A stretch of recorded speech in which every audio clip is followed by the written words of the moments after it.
जो नालो मोहम्मद आलम आहे ऐं कानड़ो आहियां ॻोठ करचार में रहां थो। असांजूं 2018 खां वठी जीअं इलेक्शन ख़तमु थी ईअं शुरूआति थी आहे यको पहिरियां मुसलसिल FIR थियूं असांखे रहियूं।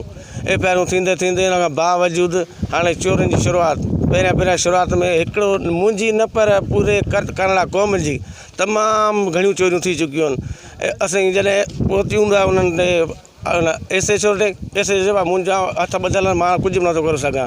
उन खां पोइ कोर्ट मां थ्रू FIR करायूं, कोर्ट मां थ्रू FIR करायूं, उन खां पोइ इहे माण्हू गिरफ़्तार न थी सघे। असां छा आहे असां सिर्फ़ु माण्हू ब्राह्मणी जो जाम शरीफ़ ताले वोट था करियूं ऐं ब्राह्मणी अॼु असीं आहियूं ब्राह्मणी जा वाज़े चयूं था अॼु बि आहियूं सुभाणे रहंदासीं। ईअं त जेको या चोरियुनि जी वजह सां या FIR जी वजह सां ब्राह्मण साहिब छॾींदासीं न, ईअं नथो थी सघे।